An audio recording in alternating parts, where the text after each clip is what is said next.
Esta es la dinastía Vanderbilt. Alguna vez fue la familia más rica del mundo, y hay una razón por la que no has oído hablar mucho de ellos. Verás, a diferencia de los Rothschild y los Rockefeller, hoy en día los Vanderbilt son prácticamente desconocidos. No son dueños de grandes empresas, no hacen donaciones a universidades y no tienen ningún rascacielos que lleve su nombre. Pero alguna vez, la familia Vanderbilt tuvo más dinero del que había en el Tesoro de Estados Unidos, más de 200 millones de dólares. Hoy, eso valdría alrededor de 400,000 millones, superando por mucho a la dinastía más rica de la actualidad, la dinastía Walmart. Su patriarca, Cornelius Vanderbilt, había convertido un préstamo de $100 en una fortuna de $100 millones en solo 66 años, haciéndolo una de las figuras históricas más ricas de todos los tiempos, pero avanzando 88 años, básicamente avanzando a lo largo de una vida. Ni un solo Vanderbilt vivo es millonario, ni siquiera uno de ellos tiene $1 millón a su nombre.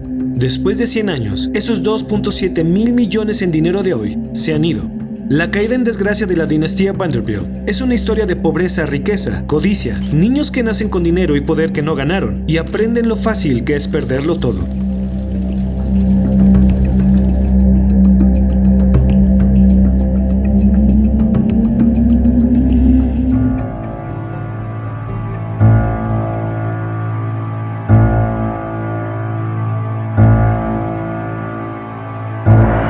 Cornelius Vanderbilt nació en una época en la que nacían industrias enteras, listas para ser tomadas, como el petróleo, ferrocarriles, y para Cornelius era el transporte marítimo. A los 11 años, abandonó la escuela para ayudar en la granja de sus padres en Staten Island, Nueva York. Unos años más tarde, decidió que una vida como agricultor no era para él. Había una cosa que siempre quiso: un barco propio. En la década de 1800, el puerto de Nueva York estaba lleno de hombres que navegaban por los canales, ganando dinero transportando pasajeros y carga, y Cornelius quería entrar, quería probar el dinero real. Entonces, justo antes de cumplir 16 años, hizo un trato con su madre. Tomaría prestado $100, lo que equivale alrededor de $2,300 hoy. A cambio, convertiría un campo cubierto en breña de 3.2 hectáreas en un saludable campo de maíz. Su mamá pensó que era imposible, pero subestimó a Cornelius. Hizo que todos sus amigos lo ayudaran, y fiel a su palabra, el día de su cumpleaños número 16, el trabajo ya estaba hecho. Así que tomó ese préstamo de $100 y se dirigió al puerto para comprar un bote. Estaba tan ansioso por ser reconocido y respetado por su trabajo que otros marineros comenzaron a llamarlo el Comodoro, solo por diversión, y el apodo se quedó. Entonces, comenzó a transportar pasajeros por 18 centavos el viaje, y ganó más dinero del que jamás soñó. Luego vino la llegada de los barcos a vapor. Cornelius vio una perfecta oportunidad y saltó al negocio de los barcos de vapor. En tan solo unos años, había convertido su compañía de un solo barco en una flota que rivalizaba con la compañía naviera más grande de Nueva York. Cornelius finalmente la había hecho en grande. Él era dinero nuevo. Pero Cornelius era un hombre tosco, no tenía educación, no era sofisticado, no encajaba en la alta sociedad.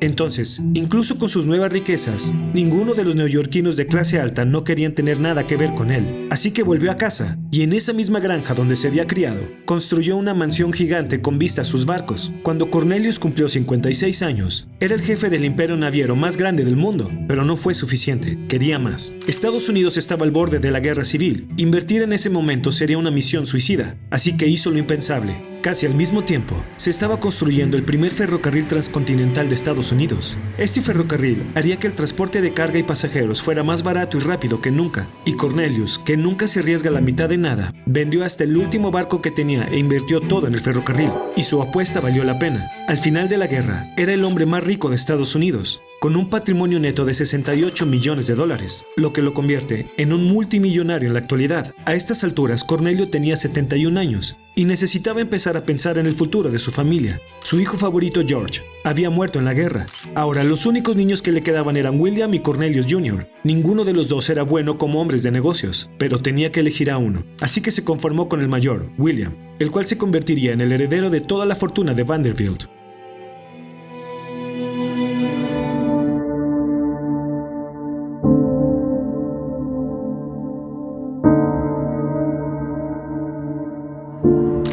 Cornelius pudo haber sido un anciano, pero no estaba ni cerca del final de su carrera. Cuando sus competidores comenzaron a llevarse a sus clientes, pasó a la ofensiva. Primero, trató de negociar para que le pagaran un porcentaje por cada pasajero que trajeran a Nueva York. Estos jóvenes empresarios se negaron. No había forma de que un hombre tan viejo les diera órdenes. Solo había un problema. Habían subestimado hasta dónde llegaría el Comodoro para aplastar a sus rivales. Verás, Cornelius Vanderbilt era dueño del único puente ferroviario hacia la ciudad de Nueva York. Todos sus competidores tenían que usarlo para mover a sus pasajeros y cargas. Entonces Cornelius nuevamente finalmente hizo algo que nadie esperaba. Puso un bloqueo en el puente. Ninguno de los trenes de sus competidores podía entrar o salir de Nueva York. Todos los días perdían millones de dólares. Con todas las compañías ferroviarias perdiendo dinero, sus presidentes comenzaron a vender acciones a velocidades récord. Querían sacar su dinero antes de que los precios de las acciones tocaran fondo. La noticia llega a Wall Street y desencadena una gran liquidación. Cornelius le dice a su hijo que compre tantas acciones como pueda.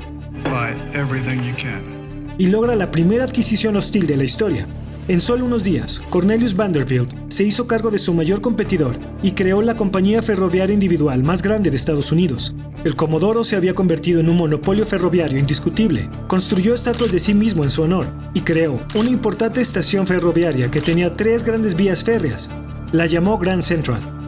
Grand Central sigue en pie hasta el día de hoy, como un símbolo del legado de Vanderbilt. Pero entonces, Cornelius muere a los 82 años de edad. Su patrimonio neto se colocó en 100 millones, o 2.7 mil millones en la actualidad, y casi todo se debe a la decepción de un hijo, William Billy Vanderbilt. Antes de morir, Cornelius Vanderbilt le dijo a su hijo: cualquier tonto puede hacer una fortuna, se necesita un hombre inteligente para aferrarse a ella una vez que se ha hecho.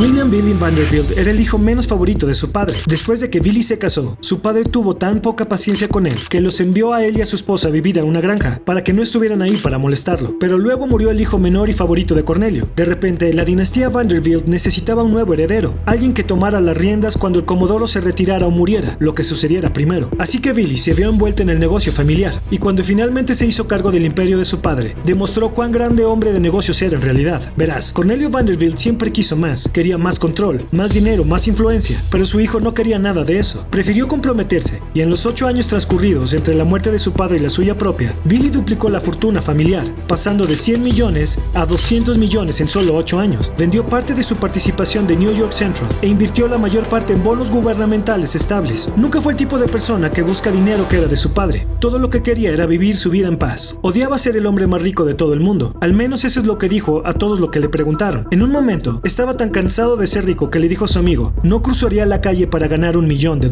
Ser dueño de un ferrocarril era demasiada presión, y aunque era bueno en eso, ya había tenido suficiente. Entonces, cuando llegó el momento de elegir un heredero, dividió la fortuna de Vanderbilt entre sus 2 hijos. Billy Vanderbilt fue el primero y único heredero que hizo crecer la fortuna familiar, y sus hijos simplemente tomaron.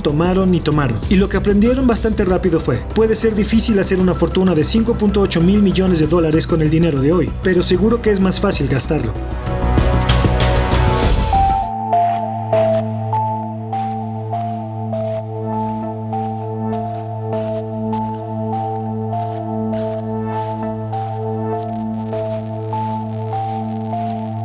Ella es Alva Vanderbilt, esposa del nieto de Cornelio, William Kissam Vanderbilt. Si tuviera que culpar a alguien por perder la fortuna de la familia Vanderbilt, ella sería un buen lugar para comenzar. Verás, a fines del siglo XIX en Nueva York, tu posición en la sociedad era un gran problema, y en el momento en que Alva se casó con William, la familia Vanderbilt no estaba incluida en la lista de las 400 familias de clase alta de Nueva York. La mujer que creó la lista no había tenido tiempo de ver lo poco sofisticados que eran los Vanderbilt, y a Billy no le importaba si su familia estaba en algún tipo de lista, pero Alva lo hizo. Entonces, Alva se dispuso a cambiar eso. Quería sentirse aceptada por los snobs de la clase alta de Nueva York, y para hacer eso, organizó una fiesta masiva para reintroducir la casa de Vanderbilt al mundo. A la fiesta asistieron 1000 personas, y le costó a William $6 millones actuales. Todos asistieron, y de repente, entraron los Vanderbilt a la lista. Pero ser aceptado por la alta sociedad de Nueva York significa mantenerse al día con las apariencias, lo que significa que Alva necesitaba seguir gastando más. Ella construyó una casa enorme en el campo y otra mansión en Nueva York. Hizo que William comprara un yate de $500,000 con su nombre. Estaban a la altura de los Jones, pero a gran escala. Cualquier dinero que los 2 hermanos Vanderbilt pudieran agregar a la fortuna familiar, Alva se aseguró de que se agotara rápidamente, pero al menos estaban recibiendo el respeto que se merecían. El problema era, 1, que ella estaba gastando más de lo que ganaban, y 2, es muy fácil inflar tu estilo de vida, pero es muy difícil reducirlo. Pero eso no la detuvo, y pronto toda la familia Vanderbilt se volvió adicta a los gastos, y el dinero comenzó a salir volando de las arcas de los Vanderbilt a velocidades récord.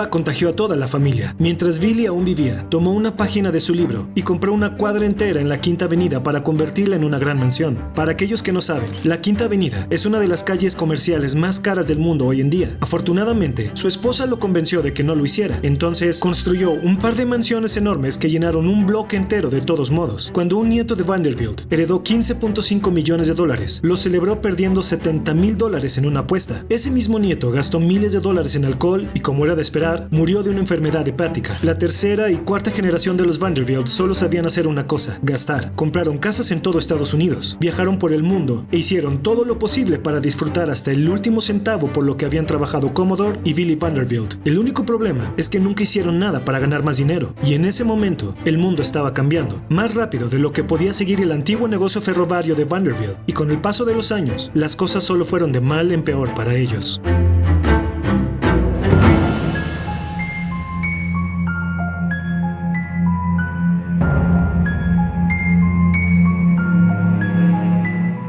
Los primeros Vanderbilt lo tenían fácil. Sus industrias tenían muy poca regulación y los impuestos no eran gran problema. Pero a principios del siglo XX, el gobierno introdujo impuestos sobre el patrimonio, impuestos sobre la renta, impuestos sobre donaciones. De repente, estos impuestos redujeron los millones que le quedaban a los Vanderbilt. Luego llegó la Gran Depresión y de repente tuvieron que luchar para encontrar nuevas formas de mantenerse a flote. Todo mientras nadie hacía nada para quedarse con el dinero que ya tenían. Al final de la Segunda Guerra Mundial, los aviones y los automóviles habían asumido el papel que solían desempeñar los ferrocarriles. Entonces, la familia Vanderbilt vendió lo que le quedaba de su participación en New York Central, pero nunca establecieron nuevos negocios o inversiones para hacer que su dinero trabaje para ellos. En cambio, gastaron lo que les quedaba. Para la reunión de la familia Vanderbilt en 1973, ni siquiera un miembro de la familia era millonario. El único otro gran nombre que salió de la familia fue Gloria Vanderbilt, una popular diseñadora de moda. Incluso entonces, le dijo a su hijo que no había fondo fiduciario ni fortuna familiar. Este hijo era Anderson Cooper, el presentador de noticias de CNN de hoy. Menos de 150 años después de la muerte de Comodoro, la dinastía Vanderbilt lo había perdido todo. Así que la próxima vez que sientas envidia de los niños ricos o de los bebés con grandes herencias, recuerda que nacer en la riqueza puede ser tanto una maldición como una bendición. No hay duda que los Vanderbilt serán recordados en la historia, pero hay algo más que pasará a la historia por razones mucho más siniestras. Una pequeña empresa llamada Nestlé, donde cada año se consumen 3 millones de toneladas de chocolate. Así es, escuchaste bien, 3 millones de toneladas. Pero si te dijera que este chocolate está manchado de sangre, marcado por trabajo infantil forzado y con historias tan oscuras, ¿podrías creerme? Puedes ver ahora mismo nuestro documental completo acerca de esta malvada compañía. Hay demasiadas cosas que esta empresa no quiere que salga a la luz. Puedes encontrar el link en la descripción. Mantente atento y mantente peligroso.